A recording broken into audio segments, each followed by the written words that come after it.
Good morning 24-ന്റെ വാർത്താ പ്രഭാതത്തിലേക്ക് എല്ലാ പ്രേക്ഷകർക്കും സ്വാഗതം. ഇന്ന് ഫെബ്രുവരി 11-ാം തീയതിയാണ്, ഞായറാഴ്ച, മലയാള മാസം മകരം 28. ഞാൻ പ്രജൻ സി കണ്ണൻ. ഒരു നല്ല ദിനം എല്ലാ പ്രേക്ഷകർക്കും ആശംസിക്കുകയാണ്. നിരവധി വാർത്തകൾ ഇന്ന് പ്രതീക്ഷിക്കുന്നുണ്ട്. ഇന്നലെ നമുക്കറിയാം, വയനാട് മാനന്തവാടിയിൽ പടമലിലാണ് കാട്ടാനയുടെ ആക്രമണത്തിൽ ഒരു ജീവൻ പൊലിഞ്ഞത്. അജീഷ് എന്ന ചാലികത സ്വദേശിയാണ് ഇന്നലെ കൊല്ലപ്പെട്ടത്. ആനയെ മയക്കുടി പിടിച്ച് പിടിക്കാനുള്ള ദൗത്യം ഇന്ന് തുടങ്ങും. അല്പസമയത്തിനകം ദൗത്യം ആരംഭിക്കുമെന്നാണ് ഇപ്പോൾ ലഭിക്കുന്ന ഏറ്റവും ഒടുവിലത്തെ റിപ്പോർട്ടുകൾ. അതിനായി കുങ്കിയാനകൾ അടക്കം അവിടെ സജ്ജമായി കഴിഞ്ഞിട്ടുണ്ട്. ദൗത്യം ഉടൻ ആരംഭിക്കും. ഒപ്പം മയക്കുവെടി വെച്ച് ആനയെ പിടികൂടിയ ശേഷം മുത്തങ്ങയിൽ തുറന്നുവിടുക എന്നതാണ് ദൗത്യ സംഘത്തിന്റെ ലക്ഷ്യം. അതേസമയം സർക്കാരിനെതിരെയും വനംവകുപ്പിനെതിരെയും നിരവധി ആക്ഷേപങ്ങളും ഒപ്പം ആരോപണങ്ങളും ഉയർന്നു വരുന്നുണ്ട്. സഭയടക്കം രംഗത്ത് വരികയും ചെയ്തിട്ടുണ്ട്. ഇതോടൊപ്പമുള്ള വാർത്തകൾ നമുക്ക് പരിശോധിക്കാം. പ്രഭാത വാർത്തയിലേക്ക് എല്ലാ പ്രേക്ഷകർക്കും സ്വാഗതം. നോക്കാം തലക്കെട്ടുകൾ ആദ്യം.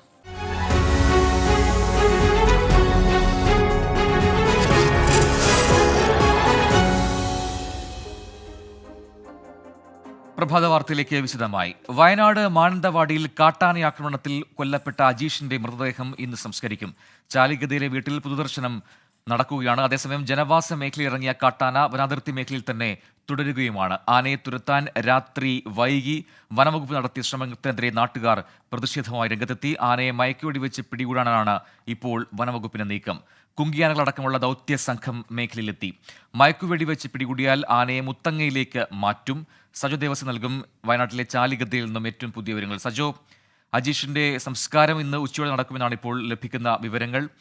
അതിന്റെ ക്രമീകരണങ്ങൾ എന്തൊക്കെയൊപ്പം തന്നെ ആനയെ പിടിക്കാനുള്ള ദൗത്യ സംഘം അത് സജ്ജമായി കഴിഞ്ഞിട്ടുണ്ട് അവിടെ എന്നറിയുന്നു. അതിന്റെ കൂടി വിവരങ്ങൾ.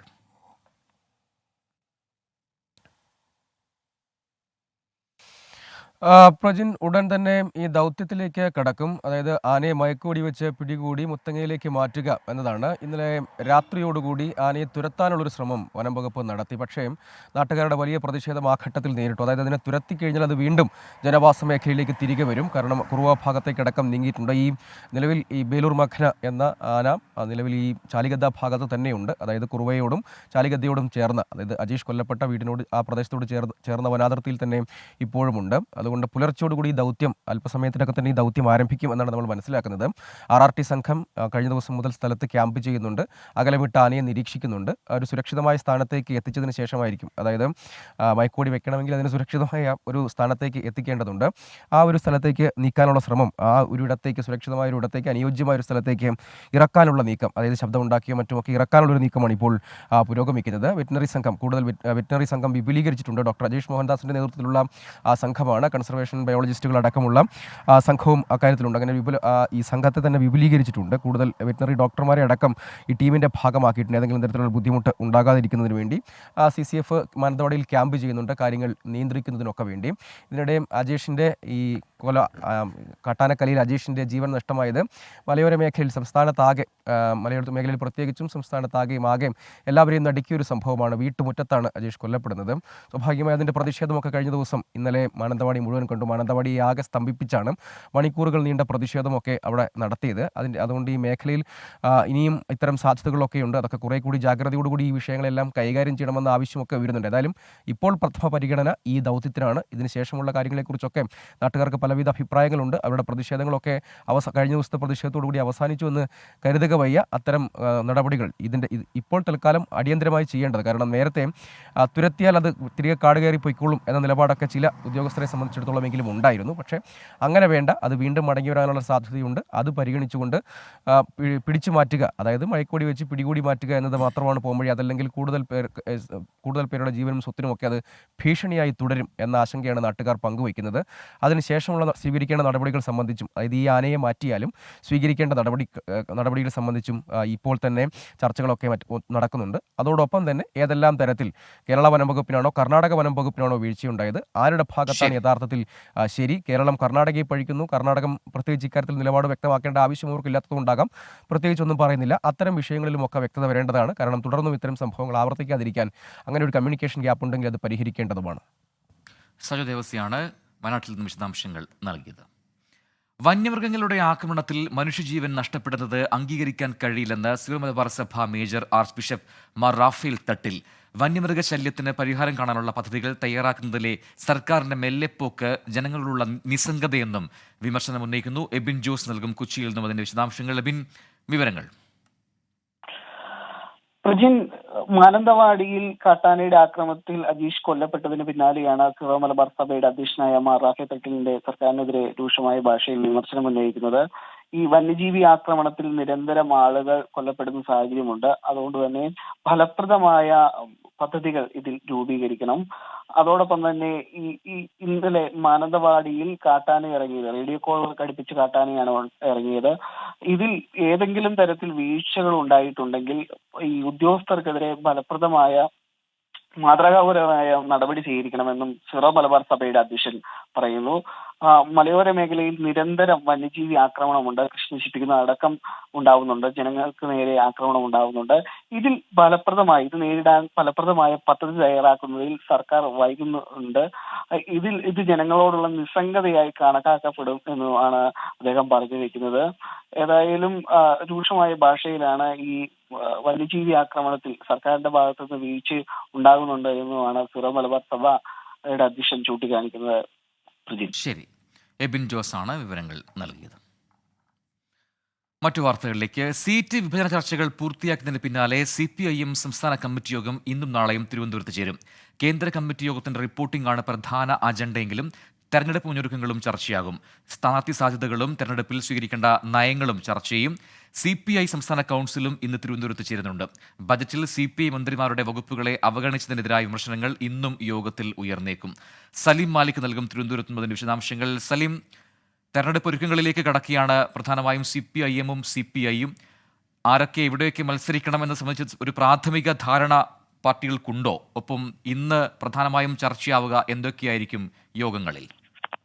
പ്രജിൻ, ഇന്നലെയാണ് സീറ്റ് വിഭജന ചർച്ചകൾ LDF പൂർത്തിയാക്കിയത്. അത് സാധാരണഗതിയിൽ CPIM 16 സീറ്റ്, CPI 4 സീറ്റ് എന്ന നിലയിലായിരുന്നു പാർലമെന്റ് സീറ്റുകളിൽ മത്സരിച്ചിരുന്നത്. അത് ഇത്തവണ CPIM 15ലേക്കും CPI 4ലേക്കും കേരള കോൺഗ്രസ് 1 സീറ്റിലേക്കും എന്ന നിലയിലേക്കാണ് ഈ വിഭജന ചർച്ച പൂർത്തിയാക്കിയത്. അതിന് തൊട്ടു പിന്നാലെയാണ് നിലവിൽ സംസ്ഥാന കമ്മിറ്റി യോഗം കൂടി CPIM-ൽ ചേരുക. ഇന്നും നാളെയുമായാണ് തിരുവനന്തപുരത്ത് യോഗം ചേരുക. ഇതിന്റെ പ്രധാനപ്പെട്ട അജണ്ട തന്നെ അത് കേന്ദ്ര കമ്മിറ്റി യോഗത്തിന്റെ റിപ്പോർട്ടിംഗ് ആണ്. പക്ഷേ അതിനപ്പുറത്തേക്ക് തെരഞ്ഞെടുപ്പ് ഒരുക്കങ്ങളാണ് കൂടുതലായി ചർച്ച ചെയ്യാൻ പോകുന്നത്. മാത്രമല്ല, സ്ഥാനാർത്ഥി പട്ടിക, ഒരു പ്രാഥമിക സ്ഥാനാർത്ഥി പട്ടിക ഉൾപ്പെടെയുള്ളവ ചർച്ച ചെയ്യും. മാത്രമല്ല, ഇത്രയും വേഗത്തിൽ തന്നെ ആ സ്ഥാനാർത്ഥികളെ പ്രഖ്യാപിക്കാൻ ഉൾപ്പെടെയുള്ള കാര്യങ്ങൾ CPIM ആലോചിക്കുന്നുണ്ട്. CPI-യും ആ നിലയിൽ തന്നെയാണ് മുന്നോട്ട് പോകുന്നത്. CPI-യുടെ സംസ്ഥാന കൗൺസിലും ഇന്ന് തിരുവനന്തപുരത്ത് ചേരുന്നുണ്ട്. CPI-യുടെ സംസ്ഥാന കൗൺസിലിലും ഈ 4 സ്ഥാനാർത്ഥികൾ അവർക്ക് ലഭിച്ച സീറ്റുകളിൽ ആരെ നിർത്തും എന്നുള്ള നിലയിലേക്കുള്ള ആലോചനകളിലേക്ക് കടന്നിട്ടുണ്ട്. മാത്രമല്ല, CPI-യുടെ സംസ്ഥാന കൗൺസിലിൽ CPM-നെതിരെ വലിയ വിമർശനം ഉയരാനുള്ള സാധ്യതയുണ്ട്. കാരണം ഇന്നലെ തന്നെ വലിയ നിലയിലുള്ള വിമർശനം CPI മന്ത്രിമാരുടെ വകുപ്പുകളെ അവഗണിച്ചതുമായി ബന്ധപ്പെട്ട് ബജറ്റിനെ കുറിച്ച് വലിയ വിമർശനം ഉണ്ടായിരുന്നു. മാത്രമല്ല, മുഖ്യമന്ത്രിയുടെ ഉൾപ്പെടെയുള്ള രീതിയിൽ വലിയ വിമർശനം ഉണ്ടായിരുന്നു. ആ നിലയിലുള്ള വിമർശനങ്ങൾ ഉൾപ്പെടെ ഉണ്ടാകും സംസ്ഥാന കൗൺസിലിൽ എന്നാണ് മനസ്സിലാക്കുന്നത്. പ്രജിൻ, സലീം മാലിക്കാണ് വിവരങ്ങൾ നൽകിയത്. കോൺഗ്രസിന്റെ പ്രതിഷേധയാത്ര സമരാഗ്നിയുടെ കണ്ണൂർ ജില്ലയിലെ ജനകീയ ചർച്ചാ സദസ്സ് ഇന്ന്. സമൂഹത്തിലെ വിവിധ ജനവിഭാഗങ്ങളുടെ പ്രതിനിധികളുമായി KPCC അധ്യക്ഷൻ K സുധാകരനും പ്രതിപക്ഷ നേതാവ് VD സതീശനും സംവദിക്കും. ശേഷം പര്യടനം കോഴിക്കോട് ജില്ലയിലേക്ക് കടക്കും. വൈകിട്ട് വടകരയിലും കോഴിക്കോട് കടപ്പുറത്തുമാണ് പൊതുസമ്മേളനങ്ങൾ നടക്കുക. അരുൺ പൂപ്പറമ്പ് നൽകും അതിന്റെ വിശദാംശങ്ങൾ. അരുൺ, ഇന്നിപ്പോൾ സമരാഗ്നി കണ്ണൂർ ജില്ലയിലുണ്ട്, അത് കഴിഞ്ഞ് കോഴിക്കോട്ടേക്ക് കടക്കും. അതിനു മുമ്പ് ഈ ജനകീയ സംവാദ സദസ്സിൽ ആരൊക്കെയായിരിക്കും പങ്കെടുക്കുക? വിവരങ്ങൾ. പ്രജിൻ, കണ്ണൂർ ജില്ലയിലെ സമരാഗ്നിയുടെ പൊതുസമ്മേളനങ്ങൾ ഇന്നലെ പൂർത്തിയായിരുന്നു. മട്ടന്നൂരിലും കണ്ണൂരിലുമായിരുന്നു കണ്ണൂർ ജില്ലയിലെ പൊതുസമ്മേളനങ്ങൾ നടന്നത്. ഇന്ന് യാത്രയുടെ ഭാഗമായിട്ടുള്ള ജനകീയ ചർച്ചാ സദസ്സാണ് കണ്ണൂരിൽ സംഘടിപ്പിക്കുന്നത്. രാവിലെയാണ് അത്തരത്തിലുള്ള ഈ ചർച്ചാ സദസ്സ് നടക്കുന്നത്. KPCC അധ്യക്ഷൻ K സുധാകരനും പ്രതിപക്ഷ നേതാവ് VD സതീശനും സമൂഹത്തിലെ വിവിധ വിഭാഗങ്ങൾ, അതായത് കഷ്ടത അനുഭവിക്കുന്ന വിവിധ വിഭാഗങ്ങളിലെ പ്രതിനിധികളുമായി അവർ സംവദിക്കും. അതിനുശേഷം അവരുടെ പരാതികൾ ഉൾപ്പെടെ കേൾക്കും. കാസർഗോഡ് ഇന്നലെ എൻഡോസൾഫാൻ ദുരിതബാധിതർ ഉൾപ്പെടെ ഈ ചർച്ചാ സദസ്സിൽ പങ്കെടുത്തിരുന്നു എന്നതാണ് ഏറ്റവും ശ്രദ്ധേയമായിട്ടുള്ള കാര്യം. അതിനുശേഷം ഉച്ചയ്ക്ക് ശേഷം ഇന്ന് കോഴിക്കോട് ജില്ലയിലേക്ക് യാത്ര പ്രവേശിക്കും. കോഴിക്കോട് കടപ്പുറത്തും വടകരയിലുമാണ് ഇന്നത്തെ പൊതുസമ്മേളനങ്ങൾ നിശ്ചയിച്ചിട്ടുള്ളത്. ആദ്യ 2 ദിനങ്ങളിലും ഈ വലിയ അണികളുടെ പങ്കാളിത്തം കൊണ്ട് സമരാഗ്നി വിജയമാണ് എന്ന വിലയിരുത്തലാണ് കോൺഗ്രസ് നേതൃത്വമുള്ളത്. നമുക്കറിയാം, ലോക്സഭാ തെരഞ്ഞെടുപ്പിന് മുന്നോടിയായി സംഘടനാ തലത്തിൽ കോൺഗ്രസിലെ അണികൾ അതോടൊപ്പം തന്നെ പ്രവർത്തകരെ എല്ലാം സജ്ജമാക്കുക എന്ന ഒരു സുപ്രധാനമായ ലക്ഷ്യം കോൺഗ്രസിനെ സംബന്ധിച്ചിടത്തോളം ഉണ്ട്. അതുകൊണ്ട് തന്നെ ഈ പൊതുസമ്മേളനം നടക്കുന്ന കേന്ദ്രങ്ങളിലേക്ക് വലിയ രീതിയിൽ അണികളെ എത്തിക്കുന്നതിന് വേണ്ടിയിട്ടുള്ള മുന്നൊരുക്കങ്ങളാണ് കോൺഗ്രസ് നടത്തി വരുന്നത്. ആ രീതിയിൽ തന്നെയായിരിക്കും മുന്നോട്ട് പോവുക. കേന്ദ്ര സർക്കാരിനെ വിമർശിച്ചും സംസ്ഥാന സർക്കാരിനെ കടന്നാക്രമിച്ചുമാണ് ഈ പൊതുസമ്മേളനങ്ങൾ ഉൾപ്പെടെ നേതാക്കളുടെ പ്രസംഗം ഉൾപ്പെടെ ഉണ്ടാവുകയും ചെയ്യുന്നത്. അരുൺ പൂപ്പറമ്പയാണ് വിവരങ്ങൾ നൽകിയത്. ഗോഡ്സെയെ അനുകൂലിച്ച് ഫേസ്ബുക്കിൽ കമന്റിട്ട കേസിൽ ഇന്ന് NIT അധ്യാപികയുടെ മൊഴി രേഖപ്പെടുത്തിയേക്കും. കുന്നമംഗലം പോലീസാണ് ഷൈജ ആണ്ടവന്റെ മൊഴി രേഖപ്പെടുത്തുക. വീട്ടിലെത്തിയാകും മൊഴി രേഖപ്പെടുത്തുക. അതേസമയം സംഭവത്തിൽ NIT രൂപീകരിച്ച കമ്മിറ്റിയും അന്വേഷണം തുടരുകയാണ്. ഈ കമ്മിറ്റി റിപ്പോർട്ടിന്റെ അടിസ്ഥാനത്തിലായിരിക്കും അധ്യാപികയ്ക്കെതിരെ നടപടി തീരുമാനിക്കുക. കലാപാഹ്വാനത്തിന് IPC 153 വകുപ്പ് പ്രകാരമായിരുന്നു പോലീസ് ഷൈജ ആണ്ടവനെതിരെ കേസെടുത്തത്.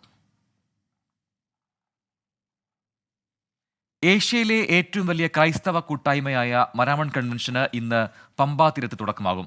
ഡോക്ടർ തിയോഡോഷ്യസ് മാർത്തോമ മെത്രാപ്പൊലീത്ത 129ാമത് മരാമൺ കൺവെൻഷൻ ഉദ്ഘാടനം ചെയ്യും. ഈ മാസം 18 വരെ നടക്കുന്ന കൺവെൻഷനിൽ മാർത്തോമ സഭയിലെ ബിഷപ്പുമാരും വിവിധ രാജ്യങ്ങളിൽ നിന്നുള്ള പ്രതിനിധികളും പങ്കെടുക്കും. പമ്പാ തീരത്ത് 1,00,000-ലധികം ആളുകളെ ഉൾക്കൊള്ളാൻ കഴിയുന്ന ഓലപ്പന്തലാണ് കൺവെൻഷനായി സജ്ജീകരിച്ചിട്ടുള്ളത്. രാഷ്ട്രീയ സാമൂഹിക രംഗത്തെ പ്രമുഖരും കൺവെൻഷന്റെ ഭാഗമാകും. പാകിസ്ഥാനിൽ സർക്കാർ രൂപീകരണത്തിനായുള്ള PMLNന്റെ ചർച്ചകൾ തുടരുകയാണ്. PPP co chairman Asif Ali സർദാരിയുമായി മുൻ പ്രധാനമന്ത്രി ഷഹബാസ് ഷെരീഫ് നടത്തിയ ചർച്ചകളിൽ തീരുമാനമായില്ല. ശക്തി കേന്ദ്രങ്ങളിലെ പരാജയത്തിന്റെ കാരണം പരിശോധിക്കുമെന്ന് നവാസ് ഷെരീഫിന്റെ മകൾ മറിയം നവാസ് വ്യക്തമാക്കി. സർക്കാർ രൂപീകരിക്കുന്നത് സംബന്ധിച്ച് പാകിസ്ഥാൻ മുസ്ലിം ലീഗുമായും PTIയുമായും ചർച്ചകൾ നടത്തിയിട്ടില്ലെന്ന് ചെയർമാൻ ബിലാവൽ ഭൂട്ടോ അറിയിച്ചു. 3ഇടങ്ങളിൽ റീപോളിംഗ് നടത്താൻ തെരഞ്ഞെടുപ്പ് കമ്മീഷൻ ഉത്തരവിട്ടു. മുഴുവൻ സീറ്റുകളിലെയും ഫലം പ്രഖ്യാപിക്കണമെന്നാവശ്യപ്പെട്ട് PTI പഞ്ചാബിൽ ഇന്ന് പ്രതിഷേധം സംഘടിപ്പിക്കും. അതിനിടെ അരാജക രാഷ്ട്രീയത്തിൽ നിന്ന് രാജ്യം മാറണമെന്ന് പാകിസ്ഥാൻ സൈനിക മേധാവി ജനറൽ അസീം സെയ്ദ് മുനീർ പറഞ്ഞു. കർഷക പ്രതിഷേധത്തിന്റെ പശ്ചാത്തലത്തിൽ കർശന നടപടിയുമായി ഹരിയാന സർക്കാർ ഈ മാസം 13-ന് കർഷകർ പ്രഖ്യാപിച്ച ഡൽഹി വളയൽ സമരത്തെ നേരിടാൻ ഹരിയാന പഞ്ചാബ് അതിർത്തികൾ അടച്ചു. അംബാല, ജിന്ദ്, ഫത്തേഹാബാദ് എന്നീ അതിർത്തി പോസ്റ്റുകളാണ് ഹരിയാന സർക്കാർ അടച്ചത്. ഇന്റർനെറ്റ്, ബൾക്ക് SMS ഹരിയാന സർക്കാർ നിയന്ത്രണം ഏർപ്പെടുത്തി.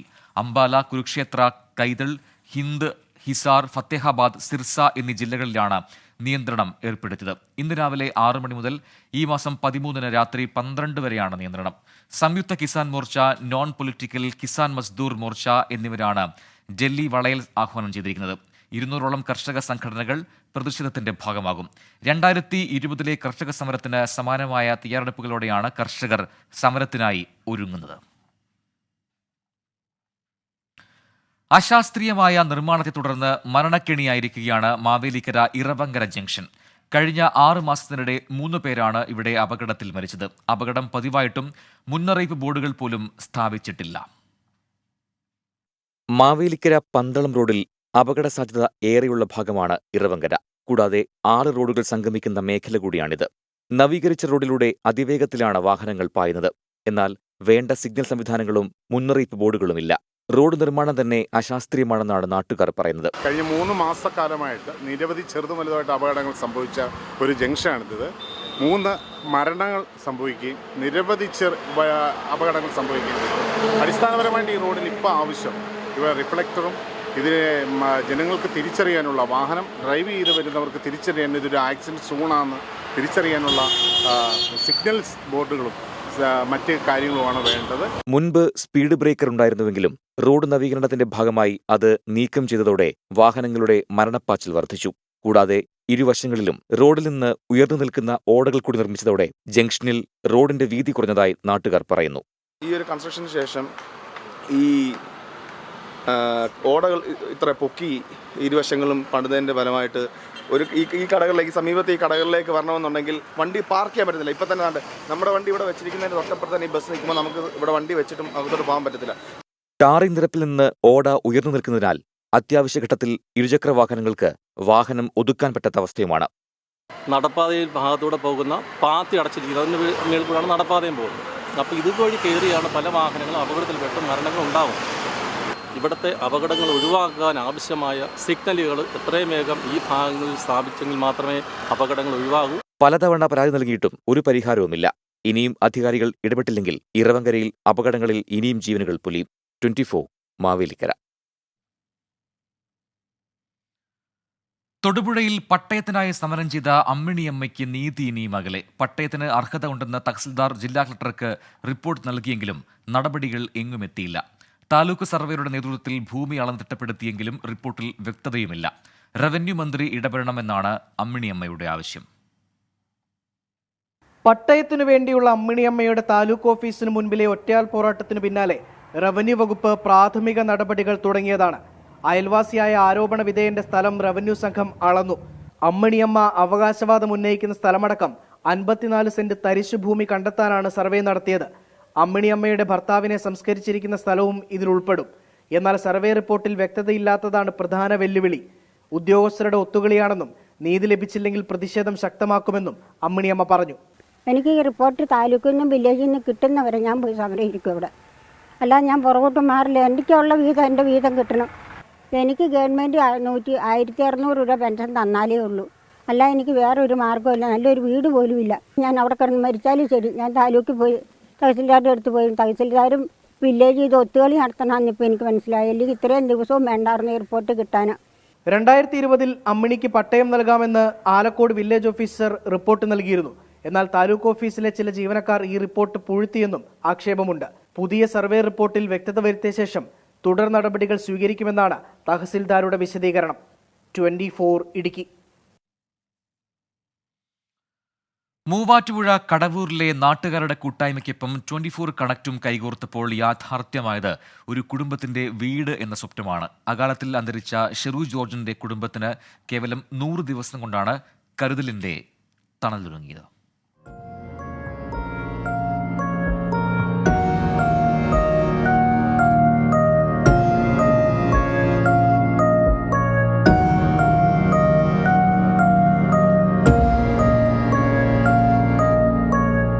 ജാതിയോ മതമോ രാഷ്ട്രീയമോ നോക്കാതെ ഏതാവശ്യത്തിനും ഓടിയെത്തിയിരുന്ന ചെറുപ്പക്കാരൻ. ഗുരുതര പാൻക്രിയാറ്റിക് രോഗം ബാധിച്ച് കഴിഞ്ഞ വർഷം ഒക്ടോബർ 5-നാണ് ഷെറു അന്തരിച്ചത്. പ്രായമായ അച്ഛനും അമ്മയ്ക്കും ഭിന്നശേഷിക്കാരനായ സഹോദരനും അന്തിയുറങ്ങാൻ നല്ലൊരു വീടെന്ന സ്വപ്നം ബാക്കി വെച്ചാണ് അദ്ദേഹം ലോകത്തോട് വിട പറഞ്ഞത്. എന്നാൽ ഷെറുവിൻ്റെ കുടുംബത്തിനെ കൈവിടാൻ നാട്ടുകാർ തയ്യാറായിരുന്നില്ല. 100 ദിവസം കൊണ്ടാണ് മനോഹരമായ വീട് നാട്ടുകാരുടെ കൂട്ടായ്മ ഒരുക്കി നൽകിയത്.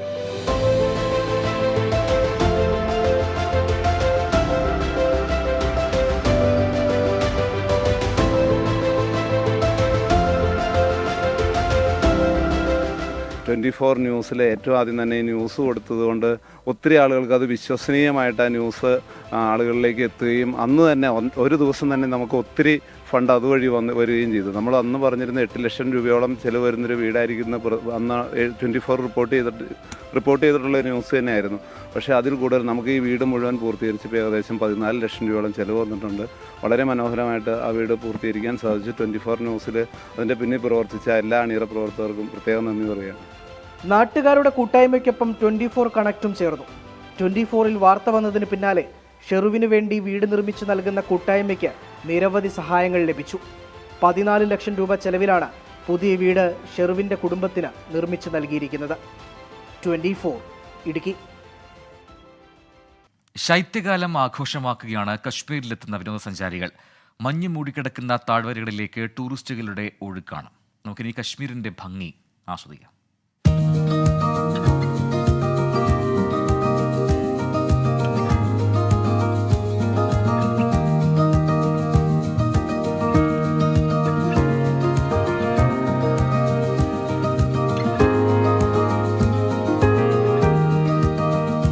നവംബർ മുതൽ ഫെബ്രുവരി വരെ മഞ്ഞുവീഴ്ചയാണ് കശ്മീരിൽ.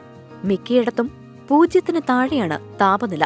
ഈ സമയത്ത് കാശ്മീരിലെത്തുന്ന വിനോദസഞ്ചാരികളുടെ എണ്ണത്തിലും വലിയ വർധനയാണുള്ളത്.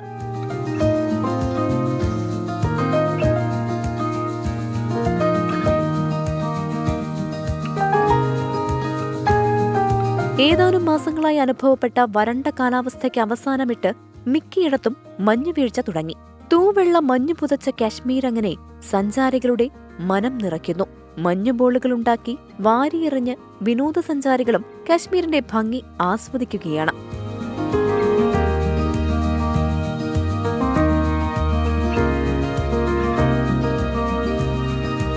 Research desk 24. സമൂഹമാധ്യമങ്ങളിൽ കഴിഞ്ഞ ദിവസം വൈറലായ ഒരു അധ്യാപകനുണ്ട് കൊല്ലത്ത്. ക്രിസ്തുരാജ് ഹയർ സെക്കൻഡറി സ്കൂളിലെ പ്രിൻസിപ്പൽ ഫ്രാൻസിസ് മാഷിന്റെ നൃത്തവിശേഷമാണിനി. പ്രായമോ പ്രൊഫഷനോ നൃത്തം ചെയ്യാൻ തടസ്സമല്ലെന്ന് പറയുന്നു ഫ്രാൻസിസ്.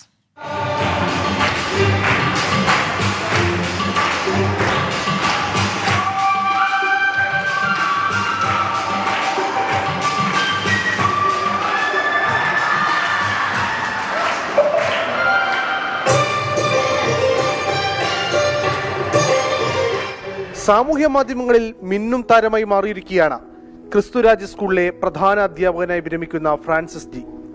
31 വർഷത്തെ അധ്യാപന ജീവനത്തോട് വിട പറഞ്ഞ ചടങ്ങിലായിരുന്നു ഫ്രാൻസിസ് സാറിന്റെ നൃത്തം.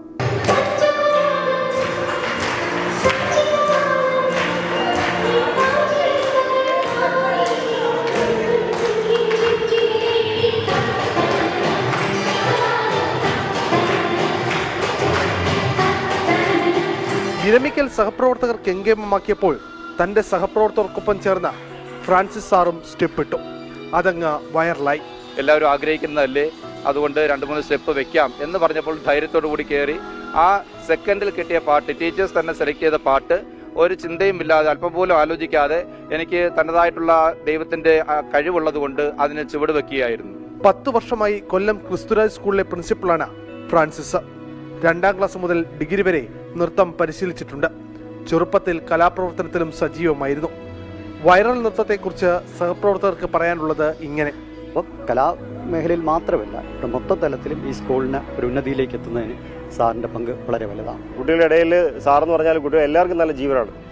അതുപോലെ എല്ലാ കാര്യത്തിലും നമുക്ക് സ്പോർട്സ് ആയാലും ആർട്സ് ആയാലും എല്ലാത്തിലും ഒരുപോലെ സപ്പോർട്ട് ചെയ്യുന്ന സാറെ ഞങ്ങൾ പ്രത്യേകം അഭിനന്ദിക്കുകയാണ്. നമുക്ക് ഈ ഒരു വർഷം സാറ് റിട്ടയർ ചെയ്യുന്നത് നമുക്കൊരു വലിയൊരു നഷ്ടം പോലെയാണ് നമുക്ക് കരുതുന്നത്. നൃത്തം വൈറലായതിന്റെ സന്തോഷത്തിലാണ് സഹപ്രവർത്തകരും കുട്ടികളും. ബയോളജി അധ്യാപകനാണെങ്കിൽ കൂടിയും സാറിന് ഈ കലാവാസന കൊച്ചുനാളിലെ ഉണ്ടായിരുന്നത് കൊണ്ട് ഇത്രയും പ്രസിദ്ധനാകാൻ കഴിഞ്ഞു.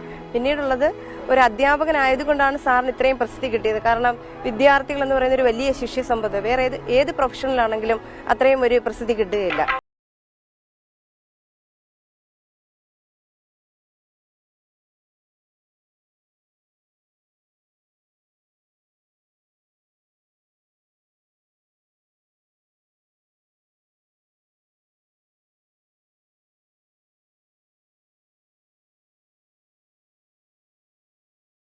അരുൺ രാജ്, 24, കൊല്ലം. ലാംബോർഗിനിയുടെയും ഫെരാറിയുടെയും പഗാനിയുടെയും നാട്ടിൽ കാറുകൾക്ക് അനുവദിച്ചിരിക്കുന്ന പരമാവധി വേഗം മണിക്കൂറിൽ 30 കിലോമീറ്റർ മാത്രം. ഇറ്റാലിയൻ നഗരമായ ബൊലോണിയിലാണ് ഈ വേഗ നിയന്ത്രണം. വലിയ പ്രതിഷേധമാണ് അവിടെ ഉയർന്നു വരുന്നത്. എന്താണ് നഗരത്തിൽ കാറുകളുടെ വേഗം കുറയ്ക്കാൻ ഇടയാക്കിയത് എന്ന് നോക്കാം.